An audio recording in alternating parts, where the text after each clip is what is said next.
Bonjour et bienvenue dans le Club Éco d'Objectif Aquitaine. Merci de nous rejoindre pour cette émission que nous allons passer en compagnie de Jean-Marc Hoffner. Bonjour. Bonjour. Vous êtes le directeur de l'AURBA. Première question, présentez-nous un petit peu cette agence qui est basée à Bordeaux, rappelons-le. Voilà, alors AURBA, ça veut dire Agence d'urbanisme Bordeaux Métropole Aquitaine. Donc tous les mots sont importants. C'est une agence qui travaille pour tout le monde. D'où cet acronyme avec Bordeaux et Aquitaine. On travaille, on pourrait dire, pour tous les acteurs publics qui participent d'une manière ou d'une autre à l'aménagement du territoire. Des collectivités, des aménageurs? Les collectivités locales, communes, communautés urbaines, départements, régions, syndicats mixtes, des opérateurs type Aquitanis, le port, l'aéroport, l'université, tous ceux qui ont un intérêt collectif dans l'affaire. La Poste a récemment adhéré à l'agence également. Voilà. Et donc, nous avons des productions qui appartiennent à tout le monde. Nous ne fonctionnons ni comme un bureau d'études privé, on n'a pas de prestation de services, ni comme un service technique de collectivité, puisque nous avons finalement plusieurs chefs, si je puis dire. D'accord. Comment est née l'agence ?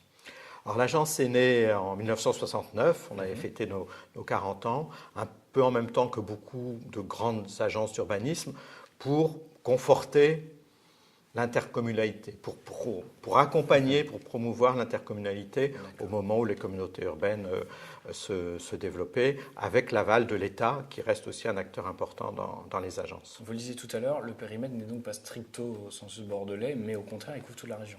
Voilà, et je dirais même qu'il est sans frontières, d'une certaine manière. Si Angoulême voulait adhérer à l'agence d'urbanisme, il n'y aurait pas de problème. C'est ce qui fait l'intérêt de l'agence, qui est sous forme statutaire d'association loi de 1901, donc avec un conseil d'administration, de pouvoir faire adhérer qui le veut, dès lors que ça correspond évidemment à cette mission d'intérêt général pour le développement local des territoires. Quels sont les sujets que vous traitez, puisque à vous entendre, on parle donc d'urbanisme, avant tout, certes, néanmoins, la lecture de vos derniers rapports, il n'y a quand même pas que ça.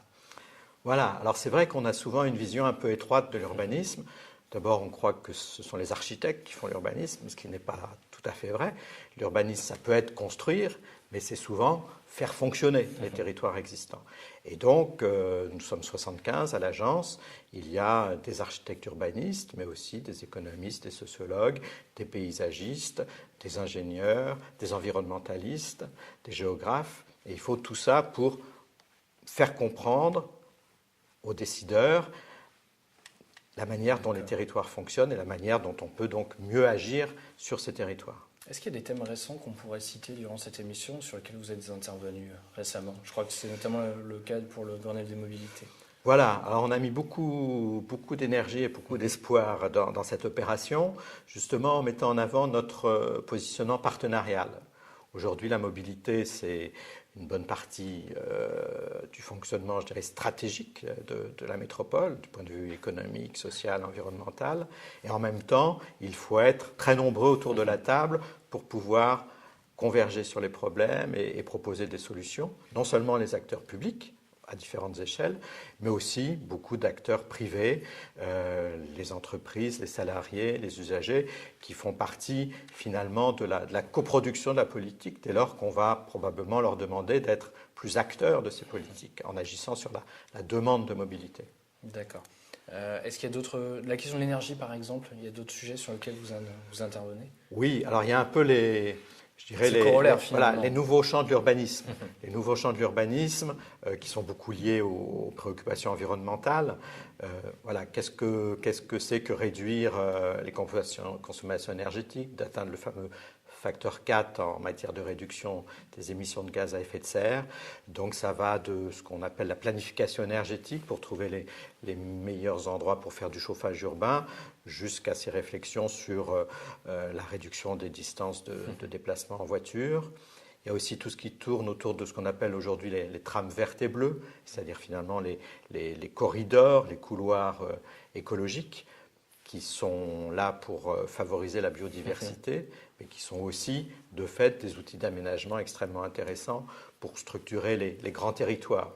La voirie au XIXe siècle a été une façon de structurer les villes. Aujourd'hui, ces trams vertes et bleues ont la même fonction à la grande échelle. D'accord. Qui travaille au sein de l'agence? Il n'y a donc pas que des urbanistes. Voilà, alors, il n'y a pas que des urbanistes, ce ne sont pas des fonctionnaires, ce n'est ni un défaut ni un atout, mais c'est un cas. Voilà, c'est un cas et c'est un autre milieu, parce qu'il y a plus de 50 agences d'urbanisme en France, donc qui créent un milieu professionnel, qui échange, qui a ses propositions, ses doctrines.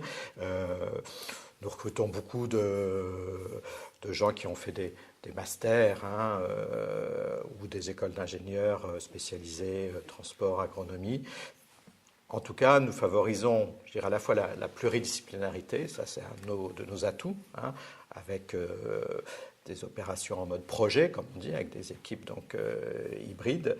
Et puis, comme il faut que nous soyons très bons, meilleurs que les autres, si je puis dire, toujours un peu à la pointe pour innover, pour être plus pertinent méthodologiquement. On passe pas mal de temps dans la formation, dans la montée en compétences des individus. D'accord. J'aimerais vous entendre, Jean-Marc Hoffner, sur un chiffre, tout simplement. Depuis plusieurs mois, voire années déjà, on parle du million d'habitants pour Bordeaux et pour la métropole. Alors, d'une part, est-ce que c'est souhaitable d'atteindre, je le rappelle, ce million d'habitants pour 2030 ? Et d'autre part, est-ce que c'est possible ? À lire les derniers rapports de l'INSEE, on a l'impression que la tendance n'est pas forcément dans cette direction. Il y a une croissance de la population, certes, mais plus lente finalement qu'espérée. Alors, c'est vrai que ce million a un peu cristallisé des débats. Je pense qu'il y a deux choses importantes. Premier point, il y a une croissance démographique forte sur la Gironde.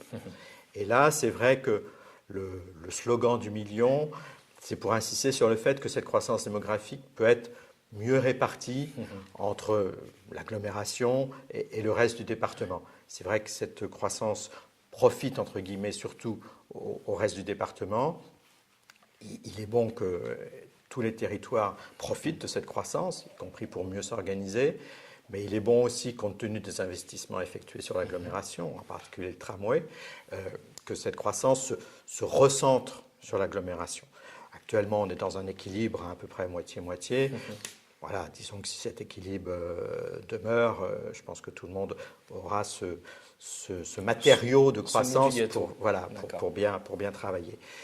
Ce qui est important aussi, que le million soit atteint en 2030 ou un peu plus tard, c'est finalement pas très important, mais c'est que je dirais que la société locale prenne conscience que c'est un atout de devenir une grande ville, que cette croissance ne doit pas être prise, comme c'est parfois le cas de façon un peu malthusienne, comme un problème, mais au contraire comme quelque chose à valoriser. Est-ce que vous pensez qu'on y sera en 2030 ou est-ce qu'il faudra attendre sans doute un petit peu plus ? Il faudra peut-être attendre un petit peu plus.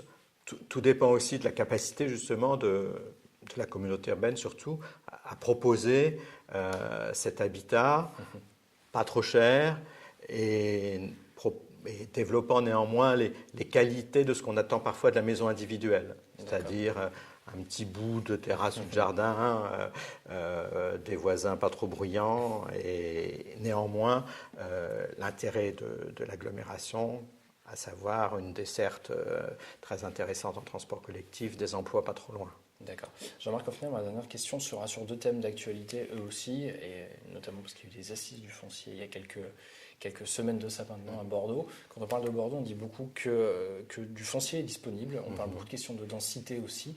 Quel est votre point de vue, vous, en tant que directeur de l'AURBA, sur ces deux thèmes ? Alors, oui, je pense qu'on peut dire qu'il y a beaucoup de foncier disponible.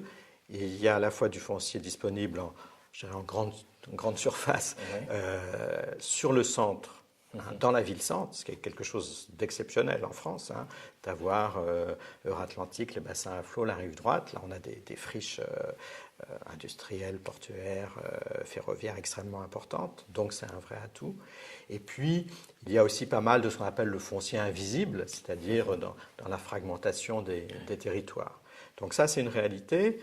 Ce qui est vrai aussi, c'est que ce foncier n'est pas toujours très accessible.